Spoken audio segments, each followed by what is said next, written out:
Hello and welcome back to 365 Days with mxmtoon. I am Maia, a singer, songwriter, videomaker, Oakland native, and a blood donor. I'm also a huge fan of history. I love untold stories, gross facts, hidden secrets, anything weird, dark, and funky from the past. Each day I'm going to share one of my favorite deep cuts with you, so let's take a look at today's stories. It's 365 with mxmtoon. New facts every day, so don't leave too soon. I'm gonna teach you stuff, no it won't be tough. Gonna go a year till you've had enough. It's 365 mxmtoon. Today, in 1667, the first blood transfusion was administered to a human. Since then, the technology around this medical innovation has grown and changed drastically. So let's look back on how this practice has evolved. In the present day, doctors use blood transfusions when a patient loses too much blood in a surgery, after an injury, or if one's body isn't making blood properly. Some illnesses like anemia, leukemia, and kidney disease attack the body's red blood cells, which carry oxygen through your body. When cancer patients are treated with chemotherapy or radiation, it can also trigger the need for a blood transfusion. The idea of blood transfusions actually first came about due to the popularity of bloodletting. As early as ancient Greece, physicians believed that blood and other bodily fluids were called humors, and to stay healthy, your humors needed to be in balance. Supposedly, the pioneering ancient physician, Hippocrates, modeled the practice after menstruation, which he believed was the body purging its bad humors. The more you know. Bloodletting was common until the mid 1800s, but now it's considered outdated and ineffective. It's only now used to treat very rare blood diseases like hemochromatosis, a condition in which the body produces too much iron. Part of why bloodletting was so dangerous was because it's very easy to accidentally drain the patient of too much blood, which could make them even sicker or cause them to die. That's exactly what happened on this day in 1667, when a 15-year-old boy in France was made to bleed too much. His physician realized that his patient needed more blood, so in an emergency moment of strange brilliance, he gave the boy a transfusion using sheep's blood. Against all odds, the boy survived and recovered.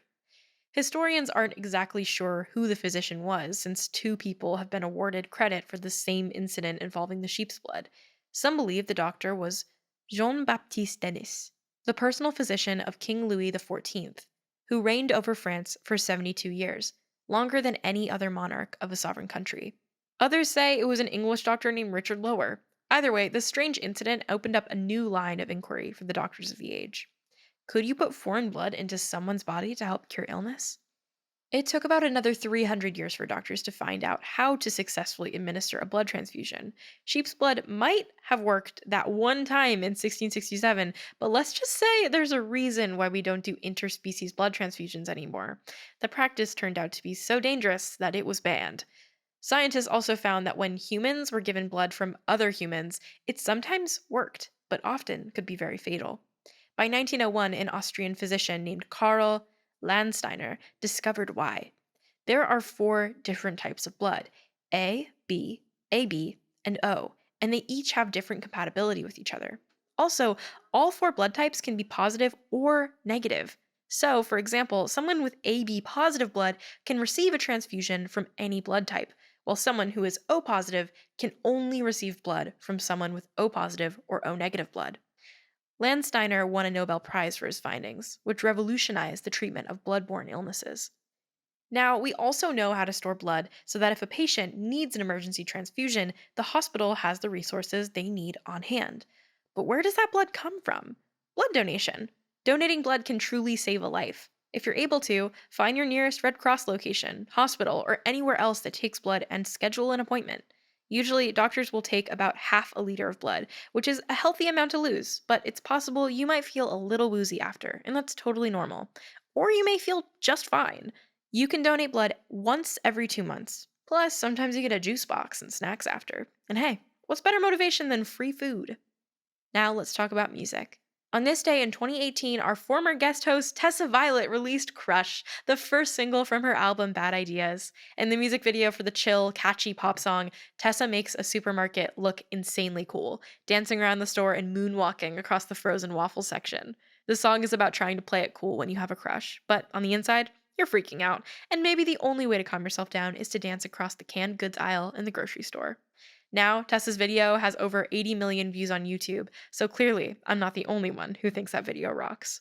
I also just want to give a huge shout out to Tessa, not only for the fact that she makes incredibly catchy music, but to again thank her so much for being a guest host on 365 Days.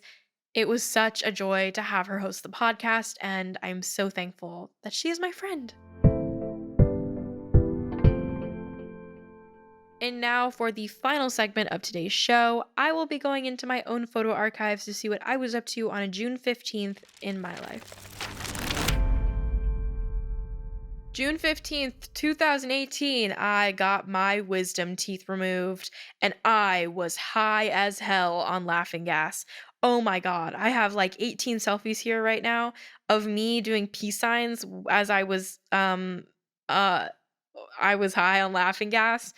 I was having the time of my life, and I have a video here of me poking my lip, which I could not feel because they numbed my entire mouth after the procedure, and I was laughing and crying at the same time because I was thinking of squirrels, and it was very oh god, what a trip.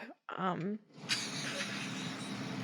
my dad was laughing at me because I couldn't stop touching my lip, and I was so freaked out by the fact that I couldn't feel it.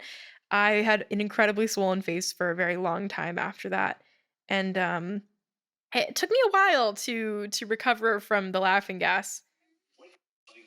I will help you guys. That's me saying hello to my Instagram followers that I had at the time. Yeah, but I got my wisdom teeth removed, and I'm glad that I don't need to do that again. Thanks for going back in time with me, and remember to subscribe wherever you listen to podcasts. You can come back tomorrow for more stories from the past. Thanks so much for listening. It's 365 with mxmtoon. New facts every day, so don't leave too soon. I'm gonna teach you stuff, no it won't be tough. Gonna go a year till you've had enough. It's 3